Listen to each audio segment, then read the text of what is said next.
Yeah, good morning, all of you. Once again, welcome back to the subject of hydraulics and hydraulic machinery. We have been in the third unit, basics of turbo machinery, impact of jet on vanes. We have been discussing about applying the impulse momentum principle and momentum equation for finding the force exerted, and in the case where wherever it is possible to find the efficiency of the jet. Different cases, like you may have a fixed flat plate and fixed flat plates stationary, fixed flat plate moving. Similarly, a vane, curved vane stationary, curved vane moving, and the more practical cases connected to that. Yesterday's class, in the previous module, we have seen about construction of a velocity diagram or velocity triangle, particularly when the liquid jet is striking an unsymmetrical curved vane, and the jet strikes at one of the tips known as the inlet tip, and then leaves at the outlet tip for an unsymmetrical single moving curved vane.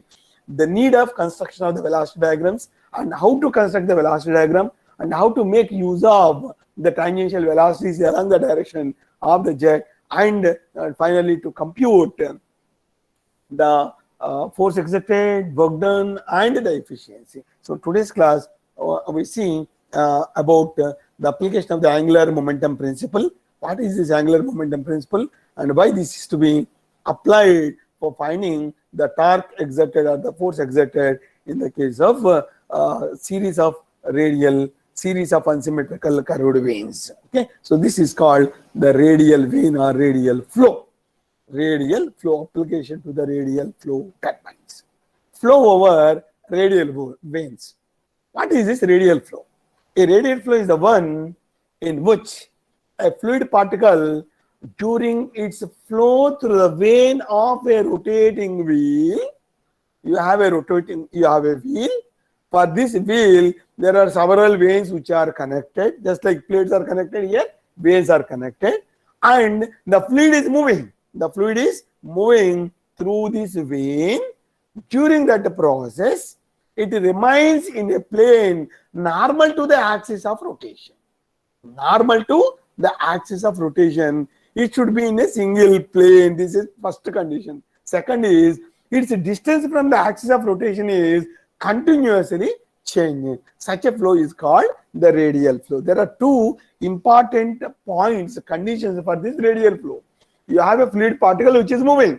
Where is it moving? It is moving through a vane. Where is the vane available? The vane is fitted or mounted over a wheel, and the wheel is rotating. The fluid particle is moving along the vane for a rotating wheel, which is mounted to a rotating wheel. And this fluid particle must be, during its path of motion, it must be in one plane, and this plane is normal to the axis of rotation, and the distance of this particle is continuously changing from the axis of rotation.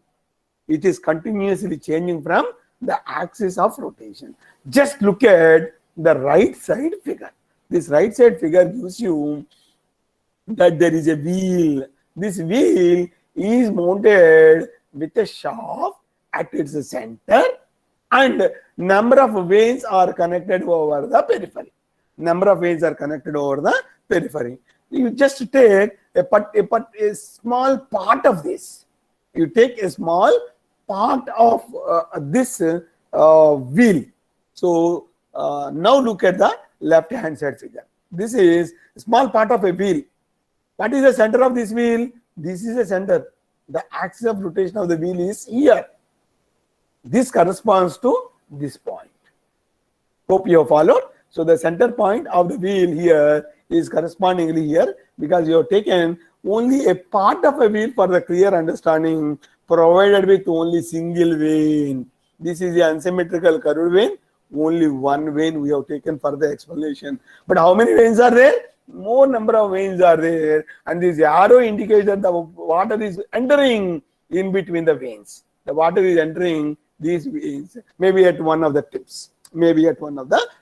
So this blue arrow here indicates that it is a water jet which is entering. So a part of this wheel is considered, and if you look at the left hand side figure, a part of the wheel is shown. The axis of rotation is here. The axis of rotation is here. Now we have a single vein which is connected, rather we have considered only one vein, and this vein must be having one or two tips like inlet tip and outlet tip. What is inlet tip? Where the liquid jet is directly entering is the inlet tip, and the outlet tip is where the liquid jet is leaving. So looking at this vein, you may observe here that this is the inlet tip where the liquid jet may be entering, because the arrow of the velocity v is shown in this direction. The absolute velocity v is shown in this direction. So this is the inlet tip, and after striking, the liquid jet is leaving at its outlet tip here. At its outlet tip here. So with respect to the central axis of rotation, how the movement of this liquid particle is, can you find the trace of the liquid particle? It is entering at this point. So with respect to the central axis of rotation, the dotted line indicates that it is the distance of the fluid particle with respect to the central axis of rotation at the time of entry. At the time of leaving, the other dotted line, this dotted line indicates that this is the location or the distance of the fluid particle at the time of leaving with respect to the central axis of rotation, which means that the fluid particle is moving along the surface of the vein, and the distance with respect to the axis of rotation is changing, say from the bigger dotted line to the smaller dotted line. It is continuously changing. Let us go back to the definition here. Remains in a plane normal to the axis of rotation, and the distance from the axis of rotation is continuously changing. The distance of the fluid particle with respect to the axis of rotation is continuously changing. Hope you have understood this particular point. This type of a flow is called the radial flow. There are two conditions that are being followed. One is that the fluid particle must remain in a plane. Suppose if this is the shaft which is shown here.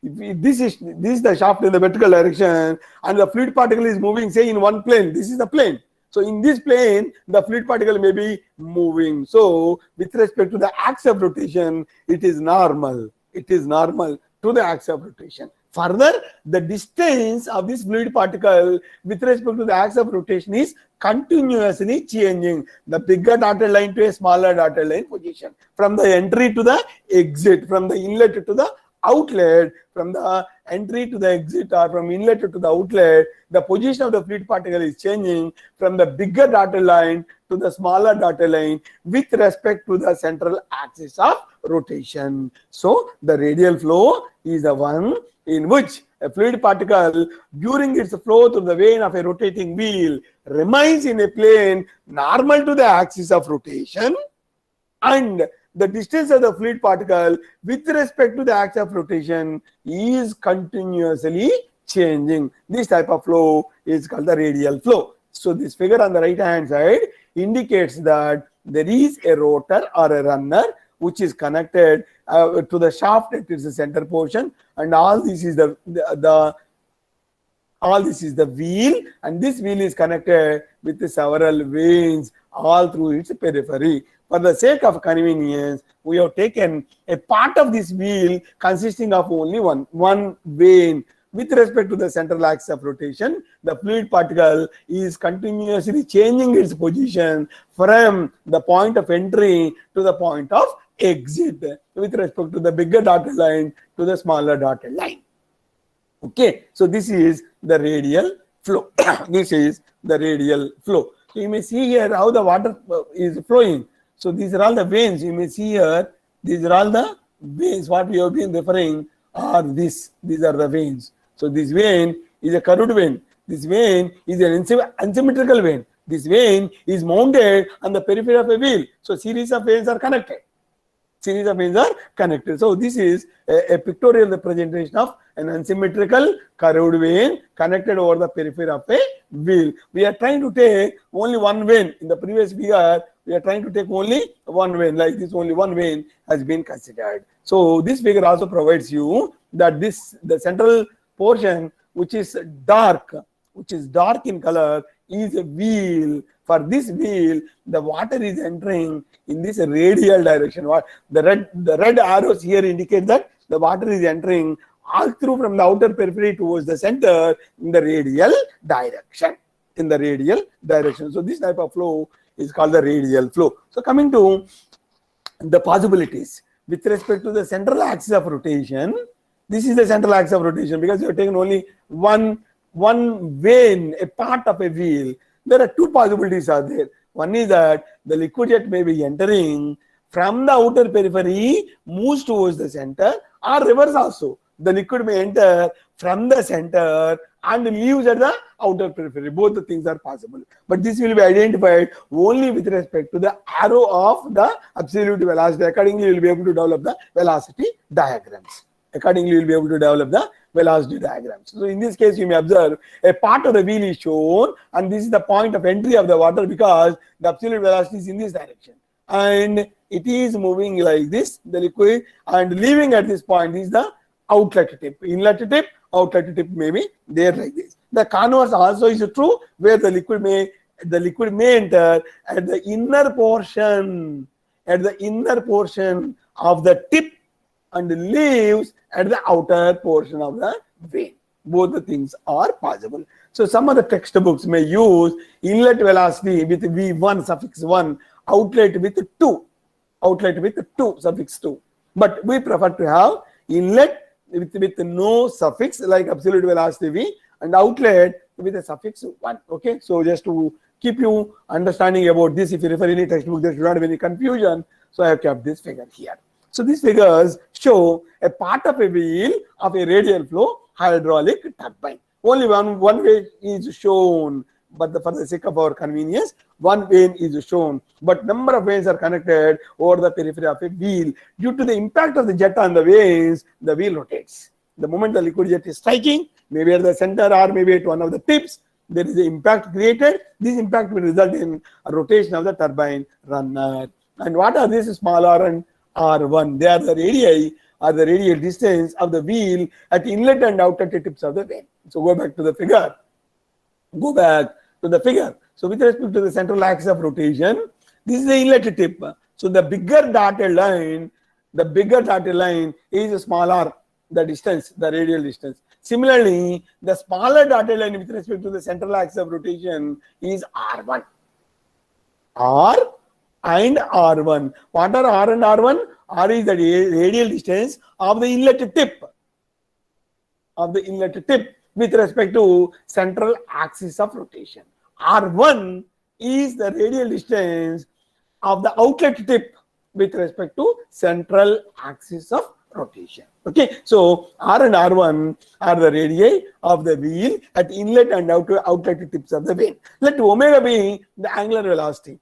So this angular velocity always will be connected to the speed of the rotation of the wheel. The speed of rotation of the wheel may be expressed in terms of, say, RPM, n RPM, revolutions per minute. Then 2 pi n by 60 gives you the angular velocity. So the tangential velocities at inlet and outlet are different. VW1 would be different for the inlet and outlet, just like asymmetrical curved wave, single wave, as we have seen in the previous module. Here also they will be different. So how do you get this tangential velocity? Once you know the angular velocity omega into r gives you the tangential velocity at inlet u. U1 will be omega into r1. So here I would like to draw your attention as compared to a single unsymmetrical curved vein to a series of veins connected over the periphery of a wheel.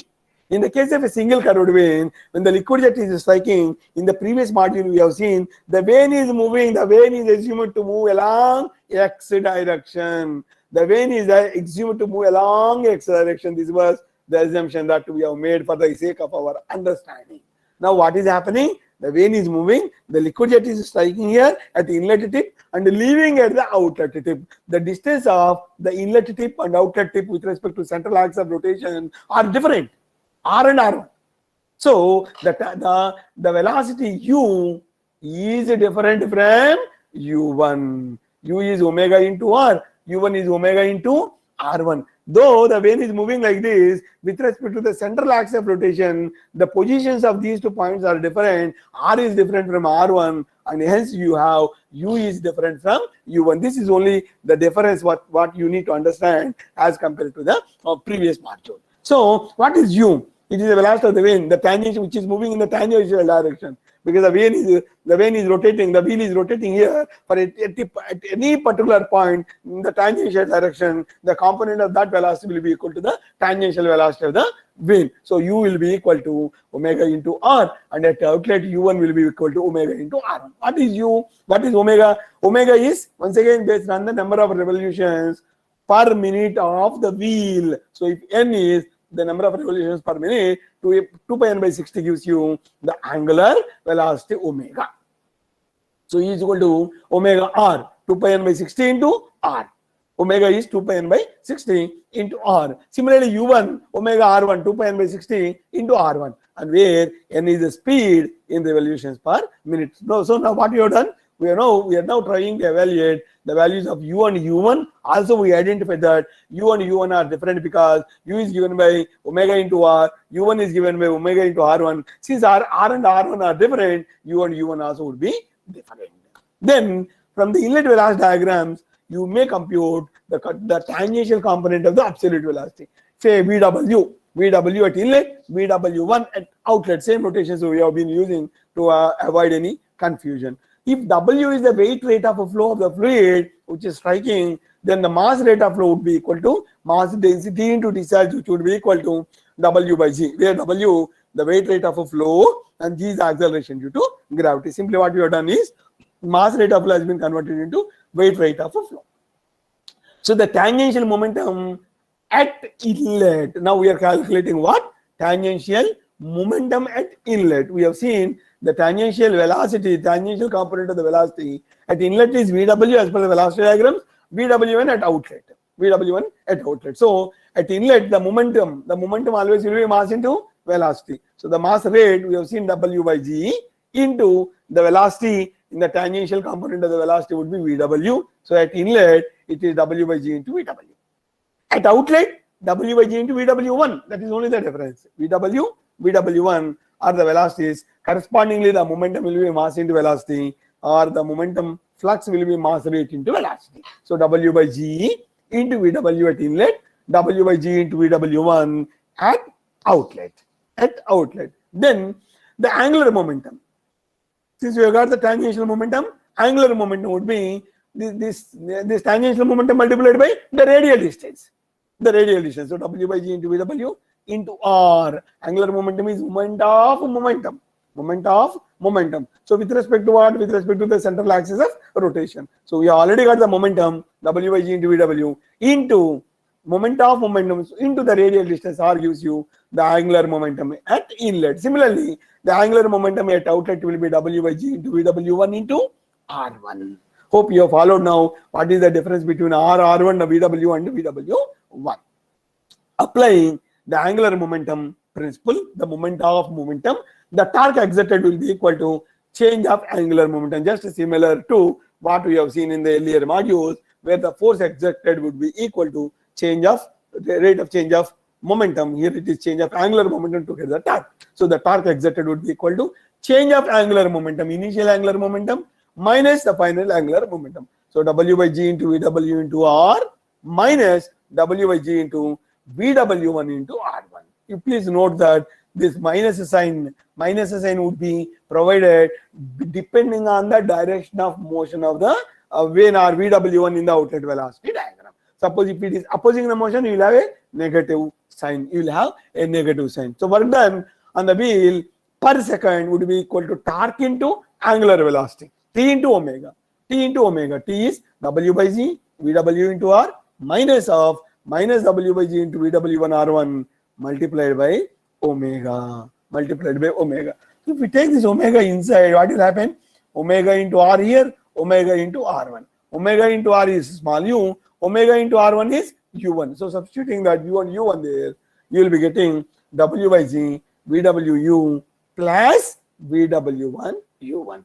This is all the case when you have the value of beta obtuse. In the other cases where depending on the value of beta, VW1 could be equal to 0 when beta is 90 degrees, and VW1 could be equal to positive also. So if the jet leaves in the direction as that of the motion, VW1 will be positive.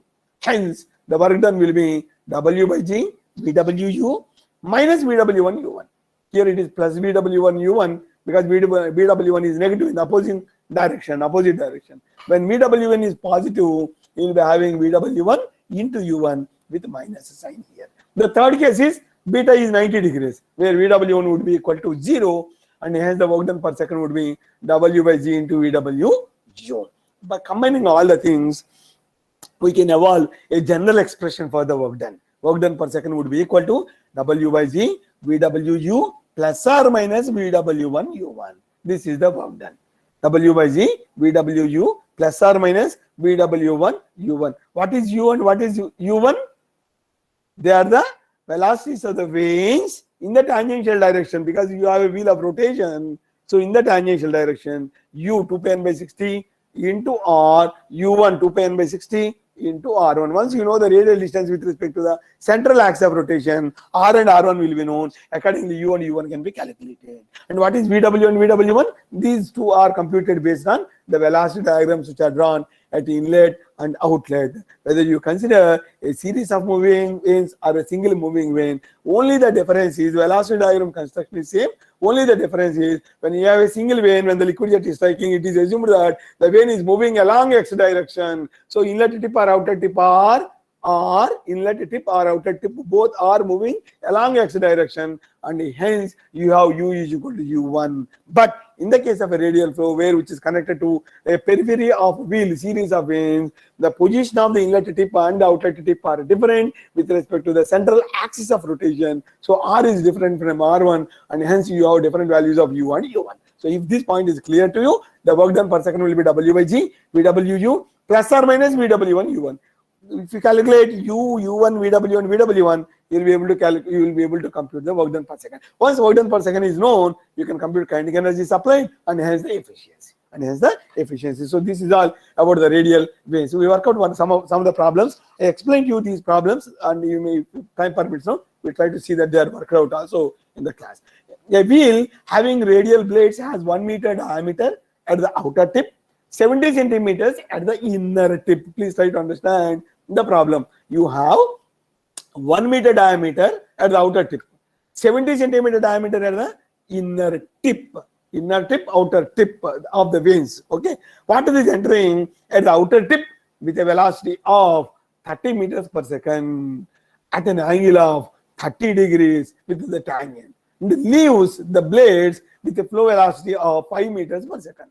Blade angle at the entrance is 35 degrees and at the exit it is 40 degrees. You need to calculate the speed of the wheel, work done and efficiency. Speed of the wheel, work done and efficiency. So looking at the figure, you will be able to identify this is a wheel, and this wheel is having 1 meter to the outer tip and 0.7 meters to the inner tip. So full wheel, if you take, the central axis of rotation may be somewhere here.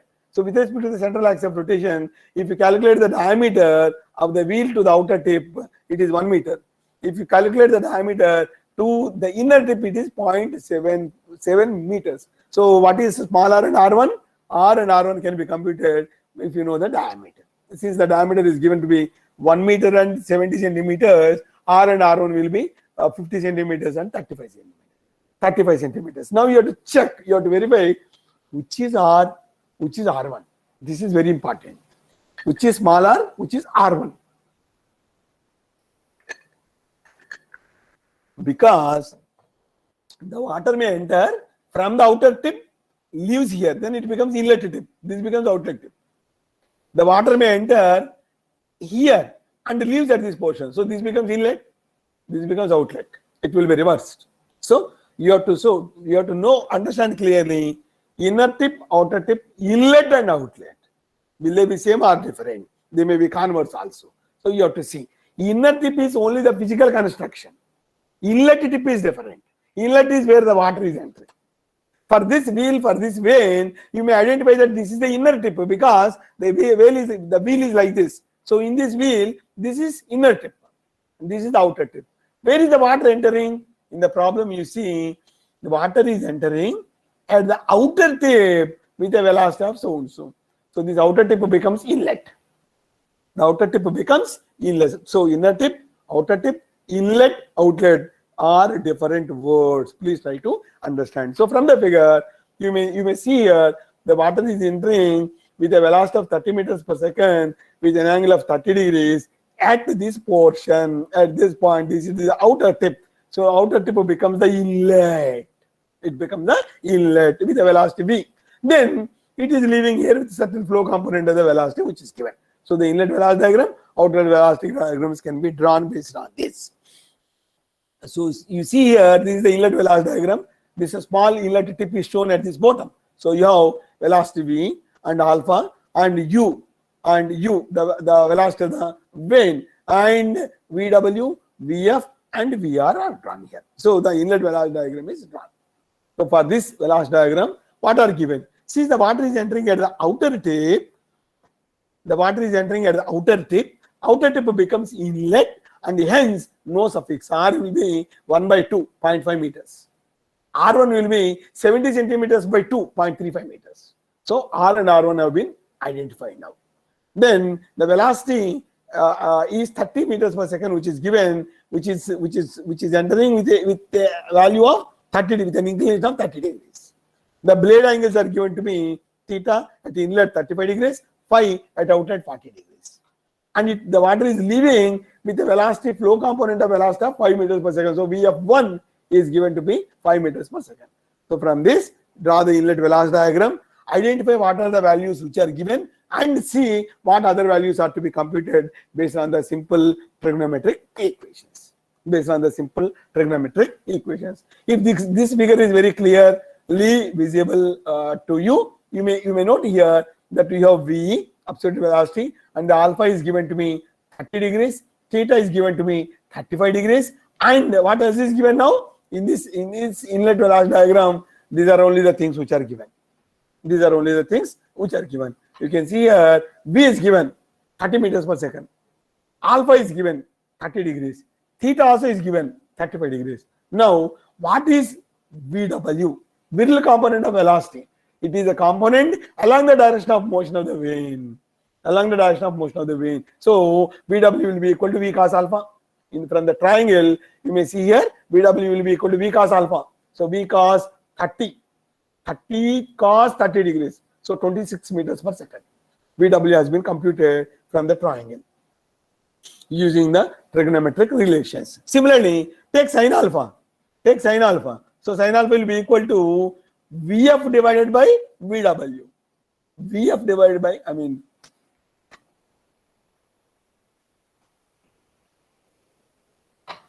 You take sin alpha. Sin alpha would be equal to VF divided by V. So VF will be equal to V sin alpha, 30 sin 30, 15 meters per second. Now take sin theta. So sin theta from the triangle can be seen to be VF divided by VR. VF we already computed, 15 meters per second. So VR will be equal to VF by sin theta, 26.2 meters per second. So you take cos theta from here, or cos alpha if you take. So cos alpha would be equal to VW divided by V, and VW minus U would be equal to VR cos 30, and hence you will be able to compute the value of U from these equations. So when you have the value of U as 4.5 meters per second, what is U? U is omega into R. Omega is 2 pi n by 60 into small r. 2 pi n by 60 into small r. 2 pi n by 60 into r. So 2 into r. 2 into r gives you diameter d, 1 meter, which is given in the problem. So U will be equal to pi d n by 60. Instead of having 2 pi n by 60 into r, or pi d n by 60, both mean the same because 2r is equal to the diameter. So pi d n by 60 is equal to 4.5, and hence n will be 86 rpm. So the first bit of the problem gives you the speed of the wheel is 86 rpm. Second, you need to compute the work done. So for calculating the work done, you need, what is the equation? 1 by G, W by G, VWU plus or minus VW1 U1. This is what the general equation is. When you are taking the work done per unit weight, this W comes to the left hand side. The W comes to the left hand side. Work done per second per unit weight of water will be 1 by G into VWU plus or minus VW1 U1. Plus or minus VW1 U1. But you have to identify whether this is negative or positive. So this is possible only through the equations. So you have now U and U1 are related, as U is equal to omega into R, U1 is omega into R1, and hence U by U1 will be equal to R by R1. Or U1 is small u into R1 by R. So substituting those values, you are getting U1 as 3.15. 3.15. Take the outlet velocity diagram. This is the outlet velocity diagram. Initially, we assume that beta is obtuse. If this assumption is correct, you will be getting the VW1 value as positive value. If VW is coming negative, that means your assumption is wrong. Beta cannot be obtuse, it may be acute angle. So other part, beta less than 90 degrees, velocity diagram is to be done. So let us initially consider that based on this outlet velocity diagram, take tan phi. Tan phi would be equal to VF1 by VW plus U, or VW1 plus U1. VW1 plus U1 outlet, no? So you have suffix 1. So VW1 plus U1 will be equal to VF1 by tan phi, or VF1 is already known. Flow component of the velocity given in the problem as 5 meters per second divided by tan 40, 5.97. So VW1 would be equal to 5.97 divided minus the U1 value 3.15, which is already known. So VW1 is computed as 2.82. Now you have got VW as well as VW1. Now compute the work done per second per unit weight of water. 1 by G VWU. Why you have got a negative sign here? Because you have got the value of beta being obtuse. So VW1 value is positive here. So our assumption is correct, and substitute the values VW, VW1, U1, and you will be getting here work done per second. Then the efficiency would be work done per second by kinetic energy. Kinetic energy is V square by 2G. Substituting here V square by 2G, you are getting the efficiency. One more problem. This is also pertaining to the same series of moving curved waves which are connected over the periphery of a wheel. Please try to understand. You can work on your own. A jet of water having a velocity 30 meters per second impinges on a series of vanes with a velocity of 15 meters per second. Then the jet makes an angle of 30 degrees to the direction of motion of vanes while entering and leaving at 120 degrees. Leaving at 120 degrees. Sketch the various diagrams at entrance and exit. Determine the angle of vane at the tips. Also the work done and efficiency. So a jet of water is having a velocity 30 meters per second, impinges on a series of vanes with a velocity of 15 meters per second. So you take a single vane, the position of this is single vane, and draw the velocity diagrams, inlet velocity diagram and outlet velocity diagram. It is given that the jet makes an angle of 30 degrees to the direction of motion of the vane while entering. So the value of alpha is 30 degrees and 120 degrees while leaving. 120 degrees while leaving. So the angle of deflection here is 120 degrees for this absolute velocity, and hence the value of beta you will be able to obtain here. Value of beta you will be able to obtain 120 degrees, alpha 30 degrees. All the remaining thing is so simple and similar. You have a velocity triangle, use the trigonometric equation sin alpha, sin theta, and then sin phi and tan phi. If you make use of those equations, you will be able to get. So from the inlet velocity diagram, sin alpha Vf by V, or Vf will be equal to V sin alpha. We have got 15 meters per second. Then VW1, V cos alpha, so 30 cos 30, 26 meters per second. Tan theta will be Vf by V minus Vw minus U, and you got the value of theta. 53 degree 42 minutes. And then from the outlet velocity triangle, Vr will be square root of Vf square plus Vw minus U square. You got the value of Vr. Once you get the value of Vr, then you can move to the outlet velocity and diagram. You can move to the outlet velocity diagram. So Vr1 by sin 120 will be equal to Vf by V1 by sin phi, also would be equal to U1 by sin 60 minus phi. So from this, you can find the value of a phi, and you got now the values of alpha, beta, theta, and phi. Vane angles have been computed. So second bit of the problem is to compute the work done. To compute The second bit of the problem is to compute the work done and finally to move to the efficiency. Okay, work done divided by B square by 2G, the kinetic energy supplied gives you the efficiency. So we stop here, and I